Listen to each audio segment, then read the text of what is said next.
श्री शिवाय नमस्तुभयम। दोस्तों, जैसा कि आप सभी लोग जानते हैं कि 10 जून 2026 यानी बुधवार को पड़ रही है पुरुषोत्तम मास, ज्येष्ठ अधिक मास की कृष्ण पक्ष दशमी तिथि। और दोस्तों, यह वो तिथि है जो पुरुषोत्तम मास में पड़ने वाली सबसे बड़ी तिथि है, क्योंकि यह पुरुषोत्तम मास में पड़ने वाली है और इसका बहुत ही बड़ा और विशेष महत्व होता है। पूज्य गुरु जी ने कहा है कि अगर कभी भी मौका लग जाए और पुरुषोत्तम मास की दशमी तिथि बुधवार को पड़ जाए तो आप लोगों को सात हरा दुर्वा का उपाय तो अवश्य ही करना चाहिए। इन दोनों का संयोग बहुत ही कम आता है। इसी के साथ में गुरु जी ने अपनी शिव पुराण कथा में बताया है कि इस दिन आपको सात दुर्वा का उपाय तो आपको अवश्य ही करना चाहिए, क्योंकि ऐसा दिन पूरे साल में सिर्फ एक ही बार आता है। और दोस्तों, आप सभी लोग जानते हो कि बुधवार का अगर सबसे बड़ा उपाय है तो वह सात्यहरा दुर्वा वाला उपाय है। तो दोस्तों, इस बुधवार दशमी तिथि के दिन आप लोगों को इस सातहरा दुर्वा वाला उपाय को जरूर करना है। बहुत सारे लोग होंगे जिन लोगों ने इस उपाय को ना किया हो, मतलब पूरा साल निकल गया, उन्होंने किसी भी दिन इस सातहरा दुर्वा वाला उपाय को ना किया हो। पर दोस्तों, आपके पास एक आखिरी मौका बचा हुआ है जो कि 10 जून के दिन है। तो इस दिन आप लोगों को इस वाले उपाय को जरूर कर लेना। भले ही आपने पूरे महीने भर इस उपाय को ना किया हो, पर अगर आपने इस पुरुषोत्तम मास के बुधवार दशमी तिथि के दिन अगर इस वाले उपाय को कर लिया तो आपको इस उपाय को करने का वो फल मिलेगा जिसकी आपने कभी कल्पना भी नहीं करी होगी। इसीलिए आप लोग इस वाले उपाय को एक बार जरूर कर लेना है, ताकि आप लोगों के हाथ से यह मौका ना जा सके और आपको इस उपाय को करने का फल मिल सके। दोस्तों, ये उपाय पंडित जी ने अपनी अभी ही शिव महापुराण की कथा में बताया है, जिस उपाय को आज हम आपको बहुत अच्छे से समझाने वाले हैं। इस वीडियो को देखने के बाद इस उपाय को समझने के लिए आपको कोई और वीडियो को देखने की जरूरत नहीं पड़ेगी। तो चलिए दोस्तों, उपाय को शुरू करते हैं। देखिए, यह इस पुरुषोत्तम मास के बुधवार दशमी तिथि के दिन यह इतना खास होता है, इतना महत्वपूर्ण होता है, देखा गया है। कभी कभी बड़े बड़े पूजा पाठ अनुष्ठान से जो मनोकामना पूर्ण नहीं होते वह पुरुषोत्तम मास पूर्ण होते हैं। मास के बुधवार दशमी तिथि के दिन एक छोटे से उपाय करने से ही आपकी मनोकामना पूर्ण हो जाती है। और बहुत सारे लोगों ने इस उपाय को किया भी है और उनको इस उपाय को करने का फल भी जरूर मिला है। अगर आप लोग भी इस उपाय को करना चाहते हैं तो आप इस उपाय को पहले अच्छे से समझ लेना, सुन लेना, उसके बाद करना। आपको इस उपाय का फल जरूर ही, और इस उपाय को कर लेने से आपके घर में चाहे किसी भी प्रकार की दुख और समस्या क्यों ना चल रही हो, आपको उसका कारण भी नहीं पता है कि भाई यह समस्या किस कारण से चल रही है। उसका कुछ भी कारण हो सकता है, जैसे इसे पितृदोष हो सकता है या किसी भी तरह का मंगल दोष भी हो सकता है। तो इस दिन आप लोगों को यह वाला उपाय कर लेना है। यह एक ऐसा उपाय है जिस उपाय को अगर किसी विशेष दिन पर किया जाए तो भाई उस विशेष दिन का जो है वह तो मिलता ही मिलता है। पर हमने उस दिन पर इस उपाय को किया है तो हमें उससे भी बड़ा फल मिलता है, और फल बहुत जल्दी मिलता है, क्योंकि आप इस उपाय को बहुत ही बड़े और विशेष दिन पर कर रहे हो। तो चलिए अब उपाय के बारे में बात करते हैं, लेकिन उससे पहले आप लोगों को यह जानना आवश्यक है कि आखिर यह उपाय किस समय करना है, किसको करना है और कैसे करना है। तो चलिए हम आगे आपको वीडियो में एक एक करके बता देते हैं। उससे पहले अगर आप लोग हमारे चैनल पर पहली बार हैं तो हमारे चैनल को सब्सक्राइब करना ना भूलें, और अगर आपके पास कोई सवाल है तो आप हमें कमेंट बॉक्स में बता सकते हैं। और अगर आपको हमारा वीडियो पसंद आया है तो आप हमें लाइक और शेयर करना ना भूलें। और अगर आपको हमारे चैनल की जानकारी चाहिए तो आप हमें फॉलो कर सकते हैं। और अगर आपके पास कोई प्रश्न है तो आप हमें कमेंट बॉक्स में बता सकते हैं। पहली बार आए हैं या फिर मेरी आवाज आज पहली बार सुन रहे हैं तो हमारे चैनल को सब्सक्राइब जरूर कर लेना, और इस वीडियो को करके कमेंट बॉक्स में श्री शिवाय नमस्तुभयम ओम नमः शिवाय जरूर टाइप कर देना। तो दोस्तों, इस सात दुर्वा वाला उपाय को हमें इस बुधवार दशमी तिथि के दिन कैसे करना है, किसको करना है, किस समय करना है और कहां पर करना है, ये सारे सवालों के जवाब आपको इस वीडियो में मिल जाएंगे। और जो ये वीडियो देखेगा भाई, उसको सात हरा दुर्वा वाला उपाय जरूर करना चाहिए, क्योंकि इस दिन सात दुर्वा का भी बहुत ही बड़ा और विशेष महत्व होता है। और जब बात आ जाए हरा दुर्वा की तो ये सोने पर सुहागा वाली बात हो जाती है, और ये एक बहुत ही बड़ा उपाय हो जाता है इस बुधवार दशमी तिथि का। तो अब दोस्तों, इस सात हरा दुर्वा वाला उपाय को आखिर करना किसको है, सबसे पहले हम लोग वो बात जान लेते हैं। तो देखो, घर की जो बड़ी माताएं बहनें होती हैं उन माताओं बहनों में से कोई भी एक बड़ी माता बहन इस वाले उपाय को कर सकती है। और दोस्तों, अगर आप चाहें तो अपने घर में से सभी सदस्यों भी इस उपाय को करवा सकते हैं। अगर किसी व्यक्ति की उपाय को करवा सकते हैं बड़ी माताएं बहनों में से, खुद की कोई मनोकामना है, खुद की कोई दुख और परेशानी है जो कि वह अपने लिए ही करना चाहता है इस वाले उपाय को, तो वह खुद अपने लिए भी कर सकता है। बाकी अगर कोई घर में से ऐसा है जो कि अपने पूरे घर परिवार की सुख और शांति के लिए यह वाला उपाय करना चाहता है, तो भाई वो भी करवा सकता है, उसमें भी कोई दिक्कत वाली बात नहीं है। कहने का मतलब यह है कि इस उपाय को हर सदस्य भी कर सकता है और पूरे घर परिवार के सदस्य के लिए घर की बड़ी माताओं बहनों में से कोई एक माता बहन भी कर सकती है। माताएं बहनें अगर घर में उपस्थित ना हो या वो यह वाला उपाय ना कर पा रही हो, तो फिर घर का कोई बड़ा सदस्य भी 7 हरा दूर्वा वाला उपाय को कर सकता है, चाहे फिर वो पुरुष ही क्यों ना हो, उसमें कोई भी दिक्कत वाली बात नहीं है। अब दोस्तों, जो अगला प्रश्न निकल कर आता है वो ये आता है इसको लेकर कि आखिर इस उपाय को हमें किस समय करना है, सुबह के समय करना है कि शाम के समय करना है। तो देखो, इस वाले उपाय को आप लोग सुबह के समय भी कर सकते हो और शाम के समय प्रदोष काल में भी कर सकते हो। अब अगर आप पूछो कि भाई सबसे उत्तम समय कौन सा रहेगा इस 7 हरा दूर्वा वाला उपाय को करने का, तो हम आपसे बस यही कहेंगे कि इस उपाय को आप सुबह के समय करेंगे तो ज्यादा बेहतर होगा। बाकी अगर प्रदोष काल के समय भी करेंगे तो भी अच्छा होगा, उसमें कोई भी दिक्कत वाली बात नहीं है। तो अब दोस्तों, जो अगली सबसे बड़ी और महत्वपूर्ण बात आती है वो ये आती है कि सुबह अगर हम उपाय को करेंगे तो हमें कितने बजे से लेकर कितने बजे तक के बीच में करना है, और शाम के समय प्रदोष काल में करेंगे तो हमें कितने बजे से लेकर कितने बजे के बीच में करना है। तो देखो, सुबह जितनी जल्दी हो सके आप उपाय को करने की कोशिश करना। बाकी अगर कारणवश लेट भी हो जाओ, थोड़ी देर भी हो जाए, तो 10 या 11 बजे तक भी आप उपाय कर लेना, पर 12 बजे से ज्यादा देरी ना हो, ठीक है, इस बात का ध्यान रखना। उसके बाद में दोस्तों, अगर शाम के समय प्रदोष काल की बात करें, प्रदोष काल का जो समय है होता है वो शाम के 6 बजे से शुरू हो जाता है। मतलब शाम के 6 बजे से लेकर शाम के 6 बजे से रात के 8 बजे के बीच का जो समय होता है, यह समय प्रदोष काल का समय होता है। तो इस उपाय को 7 या 8 बजे के बीच में भी कर सकते हो, मैं आप कभी भी इस वाले उपाय को कर सकते हो, उसमें कोई भी दिक्कत वाली बात नहीं है। तो अधिक मास का महीना ही है जो आपको धन, दौलत, पुण्य दोनों ही देने वाला है। अधिक मास के महीने में तुलसी का पूजन करके श्री हरि विष्णु से जुड़े हुए कुछ उपाय करके आप अपने जीवन की निर्धनता, धन से जुड़ी समस्याएं, कर्जे से जुड़ी समस्याओं को हमेशा के लिए दूर कर सकते हैं। भगवान विष्णु को तुलसी अति प्रिय है, इसलिए उनकी पूजा में भी विशेष रूप से हम तुलसी का उपयोग करते हैं। और बिना तुलसी दल के, बिना तुलसी मैया के श्री हरि विष्णु की पूजा और उनका भोग दोनों ही अधूरे होते हैं।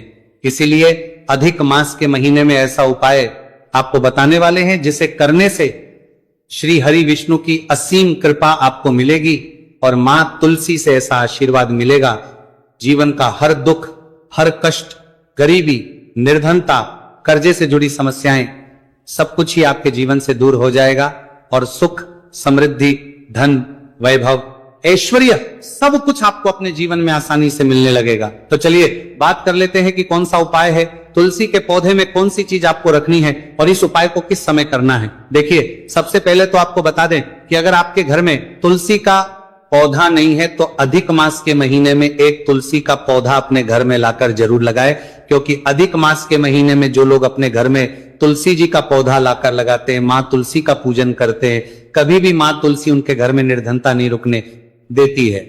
हमेशा उनके घर में धन की वृद्धि होती है, धन की वर्षा होती है।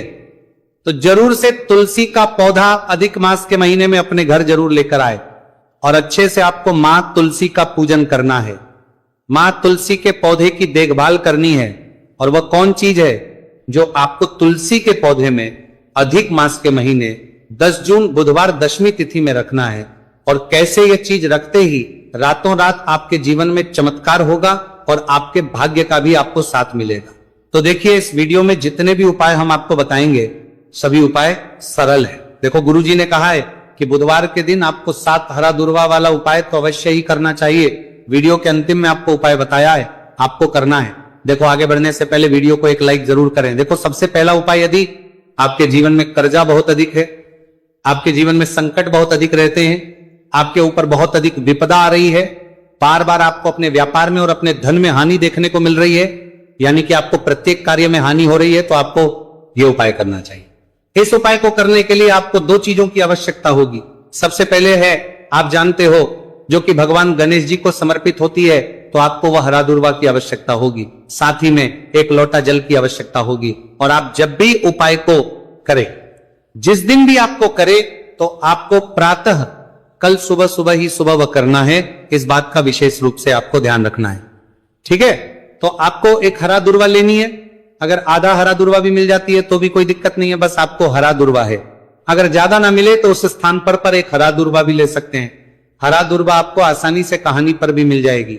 बस याद रखिएगा, शुद्ध दुर्वा, और मतलब उसे शुद्ध करके ही उपयोग में लीजिएगा, है ना। तो आपको करना क्या है, एक हरा दुर्वा या एक से ज्यादा भी हरा दुर्वा आप लोग ले सकते हैं। तो एक हरा दुर्वा अपनी ले लीजिए, एक हरा दुर्वा के साथ में आप एक लोटा जल ले लीजिए, और इन दोनों ही चीजों को लेकर शिवाजी के मंदिर पहुंच जाइए। जी के मंदिर पहुंचकर सबसे पहले आप शिवाजी के पास में बैठ जाइए।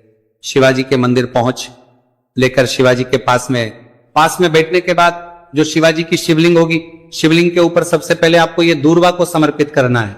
दूर्वा को कुछ इस प्रकार से समर्पित करना है कि जो दूर्वा की दांडी का मुख होगा वह जलधारी की तरफ हो, जहां से जल नीचे करता है ना। और जो हरा दूर्वा का मिला हुआ भाग होगा वो अपने आप शिवाजी के पीछे की तरफ हो जाएगा, ठीक है। तो इस प्रकार से ये हरा दूर्वा का, ये दूर्वा आपको भगवान शिवाजी का शिवलिंग के ऊपर समर्पित करनी है। और जो एक लोटा जल आप अपने साथ लेकर आए हैं, इसी दूर के ऊपर भगवान शिवजी के शिवलिंग के ऊपर एक धारा से आपको समर्पित कर देना है, ठीक है। अब यहां पर देखने बात यह है कि ये उपाय इस व्यक्ति को करना है। जिस व्यक्ति की नौकरी नहीं लग रही हो, जो व्यक्ति परीक्षा में पास होना चाहता हो, तो इस व्यक्ति को अपने हाथों से इस उपाय करना है, तभी उपाय कम करेगा, ठीक है। उपाय को करने के बाद आपको 3 महीने उपाय आपको कब तक करना है, जब तक कि आपकी नौकरी ना जाए। जब तक आप इस उपाय को नियम के साथ करो, आपकी नौकरी जरूर लगेगी। अब बात करते हैं दूसरे उपाय के बारे में। तो देखिए दूसरे उपाय जो है, देखिए इस उपाय के लिए आपको मात्र 1 लौंग का जोड़ा लेना है, यानी कि 2 फूल वाली लौंग लेनी है। साथ में आपको मात्र थोड़ा सा शहद लेना होगा, और इसी के साथ में आपको तांबे के पात्र अंदर शुद्ध जल लेना होगा। अब देखिए इन सभी सामग्रियों को लेकर के आपको भगवान शिव के मंदिर में पहुंच जाना है। देखिए ये उपाय आप सुबह से लेकर शाम तक कर सकते हैं। तो वह सबसे पहले तो आपके पास जो 2 फूल वाली लौंग है, उन्हें आपको शहद के अंदर अच्छे से डुबो है, यानी कि दोनों लौंग पर आपको अच्छे से शहद का लेपन कर देना है। अब आपको जो आपके पास एक लोटा जल है, सबसे पहले तो उसे शिवलिंग पर धीरे धीरे समर्पित करना है, और श्री शिवाय नमस्तुभयम इसका जाप करते हुए समर्पित कर देना है।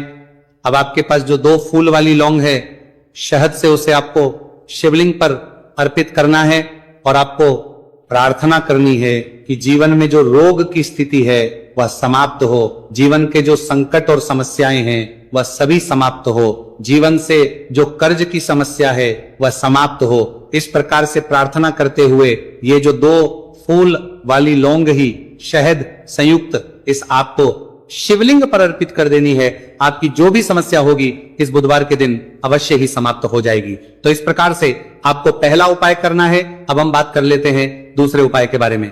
देखिए ये उपाय आपके लिए सर्वश्रेष्ठ होने वाला है। देखिए इस उपाय के लिए आपको चाहिए होंगे 5 हरा मूंग के दाने, और मूंग के दाने कहीं से भी खंडित नहीं होने चाहिए, इस बात का ध्यान रखें। और इसी के साथ मैं आपको एक तांबे के पात्र के अंदर अपने घर से शुद्ध जल 1 लोटा जल ले लेना है। अब दोस्तों इन सभी सामग्रियों को लेकर के आपको सीधे पहुंच जाना है भगवान शिव के मंदिर में।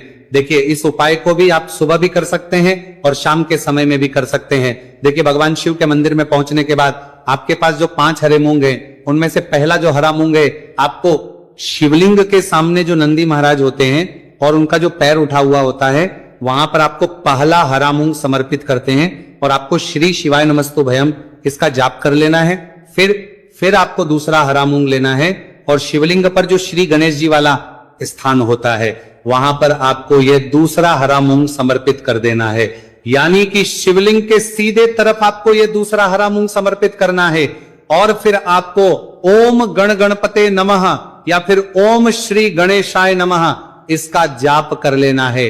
तीसरा हरा मूंग का दाना आपको भगवान शिव की सबसे प्रिय पुत्री माता अशोक सुंदरी वाले स्थान पर समर्पित करना। शिवलिंग की जो जलाधारी होती है, जहां से जल बह करके आता है, उसी जलाधारी के बीच में जो कहीं कहीं उठी हुई लाइन होती है सांप की आकृति के रूप में, वहीं पर आपको तीसरा हरा मूंग समर्पित करना है और फिर आपको ओम नमः शिवाय इसका जाप कर लेना है। अब दोस्तों चौथा जो हरा मूंग है उसे आपको भगवान कार्तिकेय जी का जो स्थान होता है शिवलिंग पर, वहां पर आपको ये चौथा हरा मूंग का दाना समर्पित कर देना है और आप ओम नमः शिवाय इसका जाप कर लेना है। अब दोस्तों आपके पास जो पांचवा और अंतिम हरा मूंग बचा हुआ है, उससे आपको उससे जल के पात्र के अंदर डाल देना है और इस हरे मूंग से युक्त जल से आपको भगवान शिव के शिवलिंग का अभिषेक कर देना है। जल आपको बिल्कुल धीरे धीरे समर्पित करते जाना है और लगातार आपको शिव महापुराण के मूल श्री शिवाय नमस्तु भयम इसका जाप करते रहना है। फिर आपको शिवलिंग के आगे बैठकर, यदि आप अपने बच्चों के लिए यह उपाय कर रहे हैं, यदि आप अपने बच्चों की बुद्धि ज्ञान और विवेक के लिए उपाय कर रहे हैं, तो उसके लिए आपको प्रार्थना कर लेनी है। या फिर व्यापार में वृद्धि करने के लिए यह उपाय कर रहे हैं तो उसकी कामना करते हुए आपको प्रार्थना कर लेनी है। या फिर अपनी नौकरी के लिए कर रहे हैं, या फिर अपने इंटरव्यू के लिए, या फिर धन की प्राप्ति के लिए कर रहे हैं, जिस भी कामना के लिए आप उपाय कर रहे हैं उसे परिपूर्ण करने के आपको महादेव से प्रार्थना कर लेनी है और फिर आपको वापस अपने घर आ जाना है। पूज्य गुरु जी ने कहा है कि जो भी व्यक्ति इस उपाय को कर लेता है तो यकीन मानिए आपके जीवन की जो सारे संकट, कष्ट और बाधाएं ही वह सभी समाप्त होंगे। अब हम बात करते हैं अगले उपाय की। इस उपाय के लिए आपको एक दीपक लेना है। दीपक आप मिट्टी का भी ले सकते हैं और शुद्ध आटा मढ़कर उसका दीपक भी आप तैयार कर सकते हैं।